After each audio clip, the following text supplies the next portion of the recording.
வெறும் 3 பொருள் வச்சு 3 விதமான இஃப்தார் ஸ்நாக்ஸ் டக்குன்னு பண்ணிடலாம். அதுவும் டிஃப்ரெண்ட்டான பேட்டர்னில் பார்ப்போமா?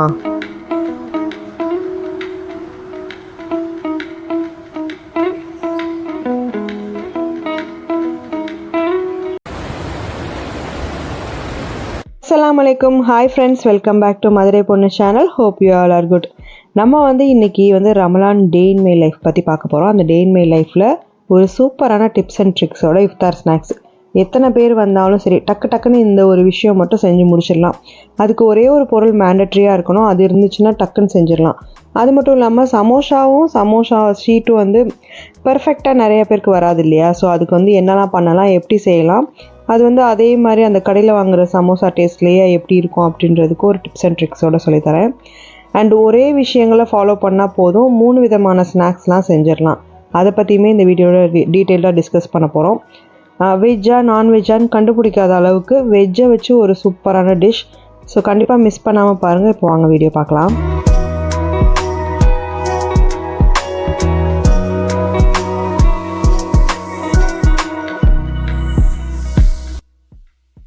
இந்த வீடியோ ஸ்டார்ட் பண்ணுறதுக்கு முன்னாடி ஒரு முக்கியமான விஷயம் உங்ககிட்ட ஷேர் பண்ணணும்னு நினைக்கிறேன் ஆஸ் எ ஃப்ரெண்டாக.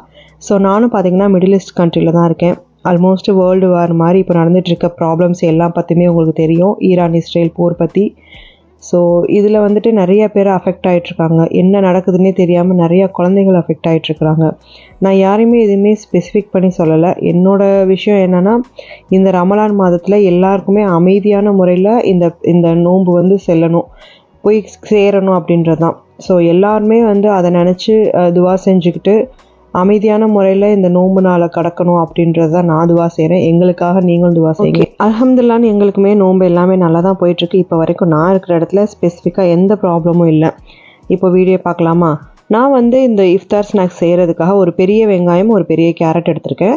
அது கூடவே இந்த மாதிரி சோயா பன் நல்லா வாட்டரில் சோக் பண்ணதுக்கப்புறமா ஒரு 5 மினிட்ஸ் மட்டும் நல்லா ஹாட் வாட்டரில் ஒரு பாயில் பண்ணுற மாதிரி லைட்டாக பண்ணி எடுத்துகிட்டு அதை பிழிஞ்சு எடுத்ததுக்கப்புறம் மிக்ஸி ஜாரில் சேர்த்து நல்லா அதை பல்ஸ் மோட் போட்டு எடுத்துக்கோங்க. ரொம்ப மையாக அரைச்சிட வேணாம். ஒரு மாதிரி பிசுன்ற மாதிரி போயிடும். நல்லா உதிரியாக அப்படியே பொறன்னு கொட்டுன்னு சொல்லுவாங்களே, அந்த மாதிரி பொறன்னு கொட்டணும். ஸோ அந்த மாதிரி இருந்தால் தான் டேஸ்ட் நல்லாயிருக்கும். இப்போ பார்த்திங்கன்னா ஒரு பேன் எடுத்துகிட்டு அதில் நான் ஆலிவ் ஆயில் சேர்த்துருக்கேன். மேக்ஸிமம் நான் இஃப்தார் ஸ்நாக்ஸ் ஸ்டோர் பண்ண போகிற ஸ்நாக்ஸுக்கு எல்லாத்துக்குமே நான் ஆலிவ் ஆயில் தான் சேர்ப்பேன். வேறு எந்த குக்கிங் ஆயிலும் சேர்க்க மாட்டேன். ஆலிவ் ஆயில் சேர்க்கும்போது கெட்டு போகாமல் சீக்கிரமாக அந்த ஸ்மெல்லாம் வராமல் கொஞ்சம் நல்லாயிருக்கும். ஒரு 1 வீக் அளவுக்கு வச்சு சாப்பிட்ற மாதிரி. இப்போ ஆயில் போட்டதுக்கப்புறமா ஒரு அரை ஸ்பூன் அளவுக்கு சோம்பு சீரகம் ஆட் பண்ணிவிட்டு வெங்காயம் கேரட் போட்டு நல்லா வதக்கிக்கிட்டேன். இது கூடவே காஷ்மீரி தூள், கரம் மசாலா, கொஞ்சமாக சீரகத்தூள், அப்புறம் அது கூடவே சால்ட்டு போட்டு மிக்ஸ் பண்ணிக்கிறேன். ஸோ இந்த மசாலா நீங்கள் இதுதான் கொடுக்கணும் அதுதான் கொடுக்கணும்னு கிடையாது. அப்புறம் அந்த கரம் மசாலான்னு நான் சொன்னது பார்த்திங்கன்னா நான் வீட்டிலேயே ரெடி பண்ணி வச்சுருந்தேன். ஸோ இஃப்தார் ஸ்நாக்ஸ்க்காக நான் ஸ்பெசிஃபிக்காக ரெடி பண்ணி வச்சுருந்தேன் அந்த மசாலா தான். அதை போட்டு மிக்ஸ் பண்ணதுக்கப்புறமா 1 டேபிள் ஸ்பூன் அளவுக்கு இதுக்கு நான் இஞ்சி பூண்டு பேஸ்ட்டு சேர்த்துருக்கேன். ஸோ அதையும் போட்டு நல்லா சாட்டே பண்ணி எடுத்துக்கலாம். இது கூடவே நான் தக்காளி போடலை, தக்காளி பேஸ்ட்டு சேர்த்துருக்கேன். உங்களுக்கு வேணும்னா நீங்கள் தக்காளி ஆட் பண்ணிக்கோங்க. ரொம்ப தக்காளி ஆட் பண்ண வேணாம். சின்ன தக்காளியாக இருந்தால் 1, இல்லைன்னா மீடியம் சைஸ் தக்காளியாக இருக்குன்னா ஒரு 1/2 தக்காளி அந்த மாதிரி ஆட் பண்ணிக்கோங்க. 1/2க்கும் கம்மியாக இருந்தாலே பெட்டர் தான். லைட்டாக அந்த மைல்டான அந்த புளிப்பு டேஸ்ட் மட்டும்தான் இதில் இருக்கணும். ஏன்னா நம்ம இதில் மீல் மேக்கர் கொரப்பாக அரைச்சி சேர்க்கறதுனால அதில் ஃபுல்லாக புளிப்பு ஏறிடக்கூடாது. ஸோ அது வேறு மாதிரி டேஸ்ட்டாக மாறிடும் அப்படின்றதுக்காக அதையும் போட்டு நல்லா வதக்கி விட்டதுக்கப்புறம் ஃபைனலாக இதில் ஒரு எக்கு ஆட் பண்ணியிருக்கேன். இதில் ஒரு எக்கு இல்லை, ஒரு 2-3 எக்ஸ் கூட ஆட் பண்ணலாம். எனக்கு 1 போதும் அப்படின்றதுக்காக ஆட் பண்ணியிருக்கேன். உங்களுக்கு எக்கோட ஃப்ளேவர் ரொம்ப பிடிக்கும் அப்படின்னா இதில் ஒரு 2-3 எக் மாதிரி ஆட் பண்ணி செய்யுங்க. செம்ம சூப்பராக இருக்கும் ஸ்டஃபிங். அதுவுமே நான் செப்பரேட்டாக கொஞ்சமாக செய்யும்போது நான் செஞ்சு பார்த்தேன். இது ஸ்டோர் பண்ணி வைக்கிறதுக்காக செய்கிறதுனால அந்த மாதிரி செஞ்சுருக்கேன். இதுக்கு நான் ஸ்ப்ரிங் ஆனியன் தான் யூஸ் பண்ணியிருக்கேன். இது டோட்டலி ஆப்ஷனல் தான். வேணும்னா நீங்கள் ஸ்ப்ரிங் ஆனியன் ஆட் பண்ணிக்கோங்க, இல்லைனா லாஸ்ட்டில் மல்லியில் தூவி விட்டுக்கோங்க. அதுவும் இல்லாத பட்சத்துக்கு நம்ம அந்த கஸ்தூரி மேத்தி வச்சுருப்போம்ல, ஸோ அதையுமே ஆட் பண்ணி விட்டுக்கலாம். ஸோ இந்த மாதிரி மசாலா இதுக்கெலாம் அதெல்லாம் ஆட் பண்ண நல்ல ஃப்ளேவர் கொடுக்கும். இதில் நான் 2 ஷிஃப்ட்டாக நான் பிரித்து எடுத்துக்க போகிறேன். அதனால் ஃபஸ்ட்டு பிளேட்டில் 1/2 எடுத்துக்கிட்டேன், இன்னொரு 1/2 எடுத்துக்கிட்டேன். இது 2 விதமான ஸ்நாக்ஸ் செய்கிறதுக்காக. ஆனால் ஒரு டைப் மட்டும்தான் நான் இந்த வீடியோவில் காமிச்சிருக்கேன். இன்னொரு டைப் நான் இன்னொரு வீடியோவில் கண்டிப்பாக காமிக்கிறேன். நெக்ஸ்ட்டு பார்த்தீங்கன்னா கேரட்டு ஆனியன் எடுத்துருந்தோம்ல, அதுலேயுமே நான் 1/2 மட்டும்தான் இந்த விஷயம் செய்கிறதுக்காக ஆட் பண்ணியிருந்தேன் இந்த ஒரு ரெசிபிக்காக. இப்போது மீதி 1/2 நான் இந்த ரெசிபிக்கு ஆட் பண்ணியிருக்கேன். இதில் வெறும் மிளகாத்தூள், அதுக்கப்புறம் உப்பு, லைட்டாக அந்த ஸ்நாக்ஸ் ரெசிபி அந்த இஃப்தார் ஸ்நாக்ஸுக்காக செஞ்சு வச்சு அந்த கரம் மசாலா லைட்டாக அதை ஆட் பண்ணிக்கிட்டேன். உருளைக்கிழங்கு வந்து வேக வச்சு எடுத்திருக்கேன். அது குட்டி குட்டியாக கட் பண்ணி இதில் ஆட் ஃபைனலாக இதுலேயுமே நான் ஸ்ப்ரிங் ஆனியன் ஆட் பண்ணியிருக்கேன். இது வந்து நான் சமோசா ஸ்டஃபிங்காக தான் ரெடி பண்ண போகிறேன். பட் சமோசா ஸ்டஃபிங்கில் ஸ்ப்ரிங் ஆனியன் சேர்க்கும் போது அது சாப்பிடும்போது அது ஒரு வேறு மாதிரியான ஃப்ளேவர் கொடுக்கும்.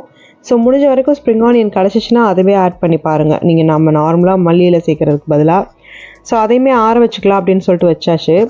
இப்போ ஒரு பாத்திரத்தில் நான் தனியாக 2 ஷிஃப்டாக பிரித்து வச்சுருந்தேன் அந்த மீல் மேக்கரை ஸ்டஃபிங்கை எடுத்துக்கிட்டு அதுலேயுமே வந்து பாயில் பண்ணி வச்சுருந்தேன் பொட்டேட்டோ ஆல்ரெடி காமனாகவே.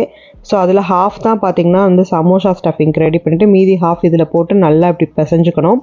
இது கூட நான் 1 டேபிள் ஸ்பூன் அளவுக்கு கார்ன்ஃப்ளவர் மாவை ஆட் பண்ணி பிசைஞ்சுக்கிறேன். தேவையான சால்ட் வந்து இப்போதைக்கு நீங்கள் செக் பண்ணி பார்த்துட்டு ஆட் பண்ணிக்கோங்க. அப்புறம் ஃபைனலாக இது கூடவே ஆலிவ் ஆயில் நான் சொன்ன மாதிரி கெடாமல் இருக்கும் பொருள் அப்படின்றதுக்காக. அப்புறம் வந்து வேறு எந்த அடிஷ்னல் ஸ்மெல் வேறு ஆயிலெலாம் வந்து ஸ்மெல் வரும்ல, அதெல்லாம் வந்து அவாய்ட் பண்ணுறதுக்காக நான் ஆலிவ் ஆயில் ஆட் பண்ணியிருக்கேன். ஆலிவ் ஆயில் ரொம்ப ரொம்ப ஹெல்த்தியும் கூட.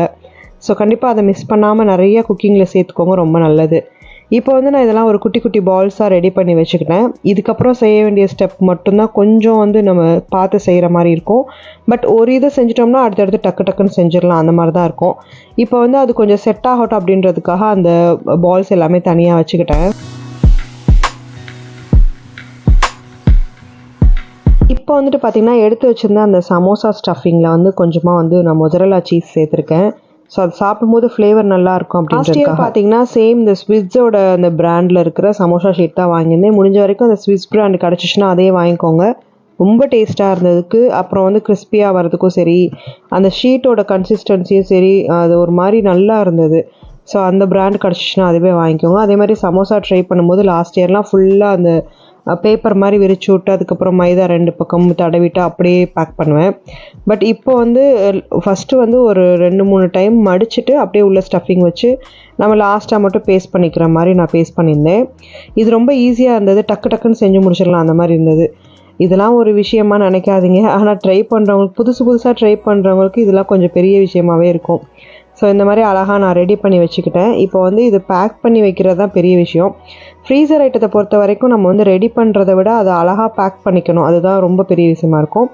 ஸோ இதுக்கு வந்து நான் யூஸ் அண்ட் த்ரோ பாக்ஸ் எடுத்திருக்கேன். அதில் வந்து இந்த மாதிரி பேப்பர் போட்டுட்டு ஸ்ப்ரிங் ரேப் மாதிரி இருந்ததுன்னா அதை போட்டுட்டு கொஞ்சம் பேப்பர் வெளியில் விட்ட மாதிரி போட்டு சமோசா அழகாக அடுக்கிட்டு மேலேயும் வந்து கவர் பண்ணி போட்டுருங்க, ஏன்னா வேர்வை தண்ணி வடியாமல் இருக்கணுன்றதுக்காக. அப்புறம் இப்போ நம்ம எடுத்து வச்சுருக்க பால்ஸ்லாம் ஒன்று ஒன்றா செஞ்சிடலாமா?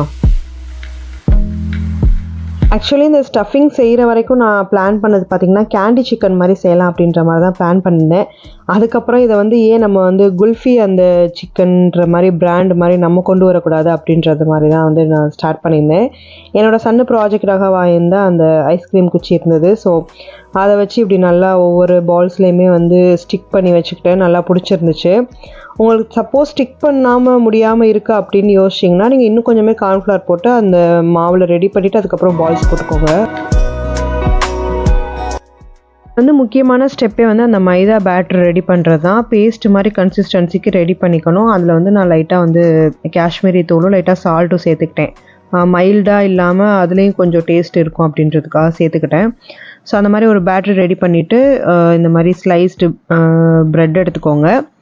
ப்ரெட்டில் 4 கார்னரையுமே நல்லா வந்து கட் பண்ணி எடுத்ததுக்கப்புறம் இந்த மாதிரி ஃபுல்லாக நச்சு விட்டுருங்க, முடிஞ்ச வரைக்கும் நச்சு விட்டுருங்க. அப்படி நக்க முடியாத பட்சத்துக்கு நல்லா சப்பாத்தி கட்டை இருந்ததுன்னா அதை வச்சு நல்லாவே ஃப்ளாட்டாக தேய்ச்சிருங்க.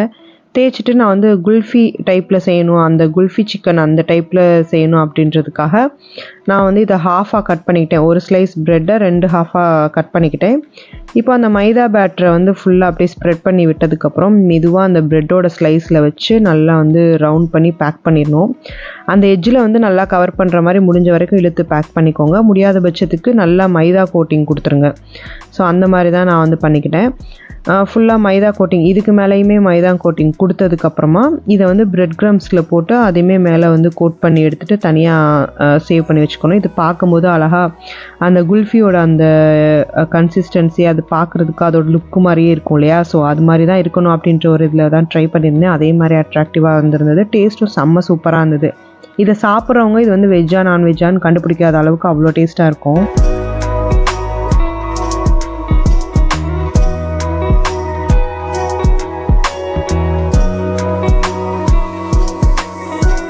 இந்த வீடியோ பார்த்திங்கன்னா நான் ஒரே நாளில் அப்படியே ஃபுல்லாக ஷூட் பண்ணது. ஸோ வந்து காலையில் நம்ம நோன்பு வைக்கிறதுக்கு எந்திரிப்போம் இல்லையா, ஸோ ஷகர் டைமில், அந்த டைமில் ப்ரேயர் முடிச்சுட்டு நான் தூங்கி எந்திரிச்சதுக்கப்புறமாவே வந்து அந்த ஸ்டஃபிங் செய்கிறதுக்கு உள்ளே எல்லாம் அந்த பேக்கிங் பண்ணுறது, அப்புறம் முன்னாடியே ப்ரிப்பேர் பண்ணி வைக்கிறது எல்லாமே பண்ணி வச்சுக்கிட்டேன். ஸோ இது எந்த டைம் பார்த்திங்கன்னா வந்து ஆஃப்டர் லஞ்சுக்கு அப்புறம். ஸோ அசர் டைமில் வந்து நான் கிச்சனுக்கு போவேன். அப்போ தான் வந்து ஒவ்வொன்றா நம்ம நோம்பு கஞ்சி ரெடி பண்ணி வைக்கிறதுக்கு, அப்புறம் ஃப்ரை ஐட்டம்லாம் ரெடி பண்ணி வைக்கிறதுக்கெலாம் வந்து கரெக்டாக இருக்கும் அப்படின்றத மாதிரி பிளான் பண்ணியிருப்பேன். ஸோ இப்போ ஸ்டஃபிங் எல்லாமே வந்து அந்த மாதிரி ரெடி பண்ணி கொஞ்சம் நேரம் ஃப்ரீஸ் ஆகட்டும் அப்படின்றது மாதிரி வச்சுட்டேன். ஒரு 2 hours அந்த மாதிரி ஃப்ரீஸ் ஆகட்டும் அப்படின்ற மாதிரி வச்சுக்கிட்டேன். நீங்கள் இன்ஸ்டண்ட்டாக செய்கிற மாதிரி இருக்குனாலுமே கூட அந்த குல்ஃபி டைப்பில் செஞ்சுருக்கோம்ல, அந்த பேட்டர்ன் மட்டும் வந்து ஒரு 10 நிமிஷமாவது ஃப்ரீசரில் இருக்கிற மாதிரி பார்த்துக்கோங்க. நெக்ஸ்ட்டு வந்து இஃப்தாருக்குள்ள ட்ரிங்க் வந்து நான் மேங்கோ சாகோ தான் ட்ரை பண்ணலான்னு இருக்கேன். இதில் நான் ஒரு மிஸ்டேக் பண்ணியிருந்தேன். அது என்ன அப்படின்னு பார்த்தீங்கன்னா, அந்த சாகோ வந்து நிறைய ஆட் பண்ணியிருந்தேன். அந்த மாதிரி ஆட் பண்ணாதீங்க, ஒரு மாதிரி மாவாக போயிடுது. அதுவும் இல்லாமல் கொஞ்சம் பெரிய சாகோவாக இருந்தால் எடுத்துக்கோங்க இந்த மாதிரி மேங்கோ சாகோ பண்ணுறதுக்கு. நான் வந்து ரொம்ப குட்டி குட்டியாக இருந்தது தான் வீட்டில் இருந்தது. ஸோ அதை வச்சு ஜஸ்ட்டு ட்ரை பண்ணலாமே அப்படின்றது மாதிரி தான் ட்ரை பண்ணியிருந்தேன். இருந்தாலுமே இந்த டிப்ஸ் அண்ட் ட்ரிக்ஸ் உங்களுக்கும் யூஸ்ஃபுல்லாக இருக்குமே அப்படின்றதுக்காக தான் சொல்லியிருந்தேன். பட் இது வந்து டேஸ்ட் வைஸ் எல்லாமே நல்லா இருந்தது. கொஞ்சம் குடிக்கும்போது கொஞ்சம் அந்த மாவு டைப் மாதிரி தெரிகிற மாதிரி இருந்தது, அது மட்டும்தான். மற்றபடி மேங்கோ ஆட் பண்ணியிருக்கிறதுனால மீதி எல்லாமே கரெக்டாக போட்டிருக்கோம். ஸோ செம்ம டேஸ்ட்டாகவே இருந்தது. இந்த மேங்கோ வந்து நம்ம நார்மலாக இருக்கிற மேங்கோ இல்லையா, ஸோ அது மட்டும் கொஞ்சம் டிஃப்ரெண்ட் தெரிஞ்சது. மற்றபடி ஓகே தான். ஒரு மாதிரி மேங்கோ வந்து நல்ல ஸ்வீட் கொடுக்கும். இது வந்து தண்ணி மிக்ஸ் ஆன ஸ்வீட் மாதிரி இருந்தது. ஸோ அதில் கொஞ்சம் டிஃப்ரென்ஸ் இருந்தது. ஸோ நம்ம ஊர் மேங்கோ முடிஞ்ச வரைக்கும் நம்ம சாப்பிடுவோம் இல்லையா ஊர்லலாம், அந்த மாதிரியான மேங்கோ கிடச்சிச்சின்னா அது இன்னும் பெட்டராக இருக்கும். இப்போ வந்து இந்த சாகோ ரெடி பண்ணியாச்சு. அதை ஜஸ்ட்டு பாயில் பண்ணி எடுத்துக்கிட்டேன். இது வந்து நான் ஷார்ட்ஸுக்கு ரெடி பண்ணியிருக்கிறதுனால நான் இந்த மாதிரியே காமிச்சிருக்கேன். ஸோ கொஞ்சம் அட்ஜஸ்ட் பண்ணி பாருங்கள்.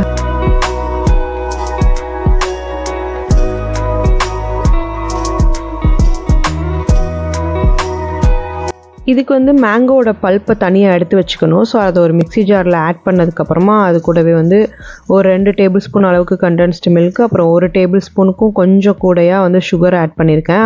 அதை ஃபுல்லாகவே அந்த பல்ப் ஃபுல்லாகவே நல்லா அடித்து எடுத்ததுக்கப்புறம் நல்லா நைஸ் ஆனதுக்கப்புறம் அதை தேவையான அளவுக்கு மில்க் ஆட் பண்ணி அதையுமே ஒரு கிரைண்ட் பண்ணிக்கலாம். இப்போ ஒரு பாத்திரத்தை எடுத்துகிட்டு ஒவ்வொரு பொருளாக ஆட் பண்ணிக்கலாம். இதுதான் ரொம்ப முக்கியமான ஸ்டெப்பு. ஸோ இந்த சாகோ ஆட் பண்ணுறதும் சரி, நம்ம வந்து சப்ஜா சீட்ஸ் ஆட் பண்ணுறதும் சரி, வேறு ஏதாவது நீங்கள் அந்த எப்படி சொல்கிறது, நீங்கள் இந்த பாதாம் பிசின்லாம் ஆட் பண்ணுறீங்க அப்படின்னா அந்த மாதிரி கூட ஆட் பண்ணிக்கலாம். டேஸ்ட் வைஸ் சூப்பராக தான் இருக்கும். அந்த மாதிரி கொடுத்து நல்லா ஒரு மிக்சிங் கொடுத்துருங்க. ஏன்னா சாகோ வந்து ஒன்றோட ஒன்று ஒட்டி இருக்கும் இல்லையா, அதை வந்து பாயில் பண்ணி எடுத்த உடனே வந்து அந்த ஹாட் வாட்டர்லேயே வைக்காமல் கொஞ்சம் கூல் வாட்டரில் கூல் பண்ணிவிட்டு அதை வச்சிங்கன்னா கூட கொஞ்சம் தனித்தனியாக தெரிஞ்சிச்சு எனக்கு. அது ஒரு டிப்ஸாக நான் வந்து ட்ரை பண்ணியிருந்தேன். ஸோ நல்லா மிக்ஸ் பண்ணி லாஸ்ட்டில் கொஞ்சமாக மேங்கோ கட் பண்ணி வச்சுருந்த மேங்கோ போட்டு மேங்கோ சாகோ சூப்பராக ரெடி பண்ணியாச்சு. அதுக்கப்புறம் ஃப்ரை பண்ணிக்கலாம் அப்படின்னு சொல்லிட்டு எடுத்தாச்சு. முந்தின நாள் வச்சுருந்த ஆனியன் அந்த பஜ்ஜிக்குரிய மாவு இருந்தது. ஸோ அதை போட்டுட்டேன் ஃபஸ்ட்டு. அதுக்கப்புறம் நம்ம ரெடி பண்ணி வச்சுருந்த சமோசா சுட்டு எடுத்துக்கிட்டேன். இஃப்தாருக்கு வந்து நமக்கு அதிகமாக செல்லாது. அதுவும் நானும் என் ஹஸ்பண்டு தான் மேக்ஸிமம் சாப்பிடுவோம். குட்டீஸ் வந்து தேவைப்பட்டால் சாப்பிடுவாங்க, இல்லைனா பேசாமல் இருந்துருவாங்க. பட் இந்த மாதிரி இந்த கேண்டி டைப், குல்ஃபி டைப் இந்த மாதிரி பேட்டர்னில் செஞ்சு கொடுக்கும்போது டிஃப்ரெண்ட்டாக இருக்குன்னு எடுத்து சாப்பிடுவாங்க. ஸோ அதனால் கொஞ்சம் பண்ணியிருந்தேன். இதெல்லாம் பார்த்திங்கன்னா கடல் பாசி தான். ஜஸ்ட்டு டேங்க்கு ஃப்ளேவர்லேயும் நம்ம வந்து ரூஹப்ஸாக இருக்கும்ல அந்த ஃப்ளேவர்லேயும் மட்டும் கடல் பாசி ரெடி பண்ணி இந்த மாதிரி ஒரு மோல்டு இருந்தது. ஸோ அதில் வந்து ரெடி பண்ணி ஊற்றி வச்சுக்கிட்டேன். பார்க்குறதுக்கு ரொம்ப அழகாக இருந்தது. அது மேலே பார்த்திங்கன்னா நம்ம கேக்குக்கு யூஸ் பண்ணோம் இல்லையா, அந்த விப்பிங் க்ரீம் இருந்தது. ஸோ அதை வந்து ஸ்ப்ரே பண்ணி விட்டுட்டு லைட்டாக ஸ்ப்ரிங்கிள்ஸ் ஆட் பண்ணிக்கிட்டேன். ரொம்ப சூப்பராக இருந்தது. குட்டீஸ் இந்த மாதிரி ஐட்டங்கள்லாம் பார்க்கும்போது தான் ரொம்ப விரும்பி சாப்பிடுவாங்க. அதுக்கப்புறம் இது கூடவே பார்த்திங்கன்னா நான் கேரமல் புட்டிங் தான் ரெடி பண்ணியிருந்தேன். நல்லா செம்ம சாஃப்டாக இருந்தது. வாயில் வச்சோடனே கரையிற மாதிரி அவ்வளோ டேஸ்ட்டாக இருந்தது.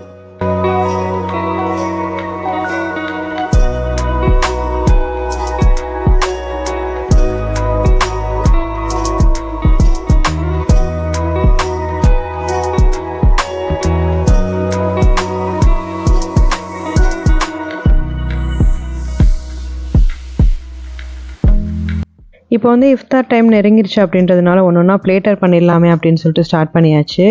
நான் உங்களுக்கு அந்த சவுண்ட் வந்து நல்லா கிறிஸ்பியாக இருக்கிற சவுண்டு கேட்கணுமேன்றதுக்காக தான் அந்த மாதிரி செஞ்சு காமிச்சேன். பட் அன்ஃபார்ச்சுனேட்லி அந்த கிளிப்பிங்கில் உள்ள வால்யூம் வந்து நான் வைக்காமல் விட்டுட்டேன். ஸோ அது எல்லாமே பிளேட்டர் பண்ணிவிட்டேன். அதில் வந்து ஒரு குட்டி சமோசா இருக்கும். அது என்னென்னு பார்த்தீங்கன்னா ரோல் சமோசா மாதிரி ட்ரை பண்ணியிருந்தேன். ஜஸ்ட்டு நம்ம எப்போவும் அடிக்கிற மாதிரி இல்லாமல் ஒரு ஃபிங்கர் வச்சு அப்படியே ரவுண்டாக சுற்றிட்டு அதில் கொஞ்சம் ஸ்டஃபிங், ஏன்னா இது வந்து குட்டீஸ்க்கு அட்ராக்ட் பண்ணோம் அப்படின்றதுக்காக அந்த மாதிரி பண்ணியிருந்தேன். அதனால தான் அதை ஸ்பெசிஃபிக்காக காட்டலை. அவ்வளோதான். இதெல்லாம் வச்சு தான் இன்றைக்கி அல்ஹம்துலில்லாஹ் இஃப்தாரை கம்ப்ளீட் பண்ணணும். ஐ ஹோப் உங்களுக்கு இந்த வீடியோ வந்து கண்டிப்பாக பிடிச்சிருக்கும்னு நினைக்கிறேன். இது மாதிரி நம்ம சேனலில் தொடர்ந்து சூப்பரான விளாக்ஸ்லாம் வந்துட்டே இருக்குது. So keep supporting. And video பிடிச்சிருந்துச்சுன்னா மறக்காமல் லைக், ஷேர் அண்ட் சப்ஸ்கிரைப் பண்ணிக்கோங்க. தேங்க்ஸ் ஃபார் வாட்சிங்.